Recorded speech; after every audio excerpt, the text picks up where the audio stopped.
头盔、铠甲、盾牌是冷兵器时代永恒不变的三大护身装备，就算是在现代战争中，依然是不可缺少的制式装备。然而不得不说，铠甲和盾牌都是中规中矩的，给人以可靠的感觉。可是头盔的设计却往往让人啼笑皆非，各种奇葩的造型设计层出不穷。今天我们就来看看古希腊的战盔究竟是怎样的护具，它的羽冠是否真的能为士兵加成 buff。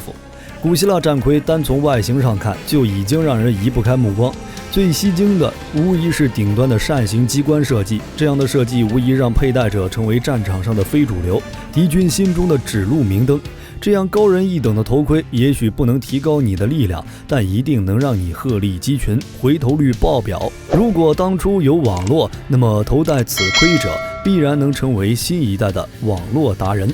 相比于日后充满设计感和优美曲线的古希腊战盔，早期希腊地区的头盔原型其实是尖锥形和带角的。无论是基克拉迪斯文明的尖头石帽，还是阿凯奥斯人的獠牙头盔，都可以作为证明。所以这种看起来就很狂野的蛮族风格头盔，就是后来各种希腊战盔的直系祖先。随着印欧系游牧民族对爱琴海地区的武装移民，爱琴海的先民便开始对头盔进行升级。首先是头盔开始出现护甲，部分头盔上甚至出现了保护脖颈的护颈。其次是在这一时期，各式各样的冠羽开始出现，冠羽的原型也是从阿凯奥斯人祖先的獠牙盔上演化而来，只是款式从原先的野兽獠牙变成了更拉风和显眼的冠羽。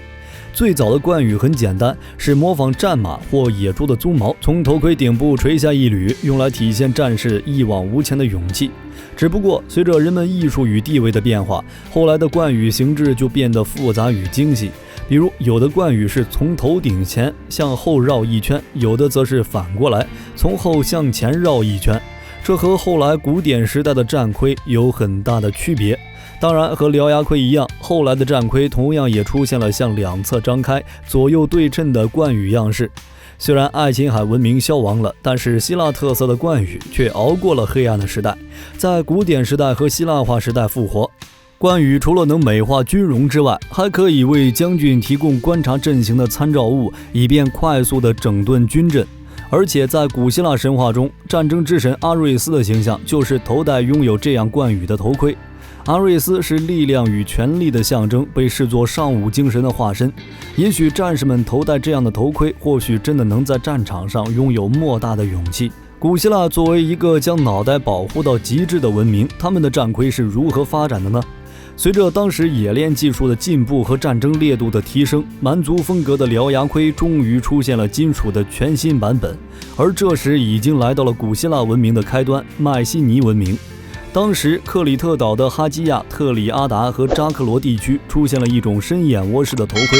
这种头盔的顶部比较圆润，和头顶的贴合度较高，而且有向下收拢的护甲，向前仅露出眼睛和嘴巴部分，可用于在战场上接收视野和发布口令。这种类型的头盔正面有一点类似于柯林斯头盔，而侧面则有点类似于后来的哈尔基斯头盔。这种头盔早期还是皮革质地的，但是到了后来演化成了皮革内衬加金属贴片的模式，后来变化成了全金属式的头盔。一些迈锡尼晚期的希腊头盔已经很接近城邦时代的经典款式，这批头盔也许可以被视作日后城邦时代希腊头盔的先辈们。而到了古典时代，便迎来了古希腊战盔发展的重要时期。这一时期诞生了许许多多的头盔样式，比如科林斯头盔、伊利里亚头盔、查尔西斯头盔、皮洛斯头盔、阿提卡头盔、弗里吉亚头盔等等。接下来简单为大家介绍古典时代两款代表性头盔和希腊化时代一种保护骑兵的头盔。古典时代要说哪种头盔最具代表性，那必然是柯林斯头盔，它所演变的种类是你想不到的多。柯林斯头盔代表了公元前9世纪希腊人在政治、建筑、军事和基于贸易的经济领域令人瞩目的进步。在设计元素方面，柯林斯头盔通常由青铜或黄铜制成，早期型号可能是由一块薄铜板制作而成。至于形状方面，典型的柯林斯头盔为佩戴者的头部、下巴、鼻子甚至颈部提供了完整的保护。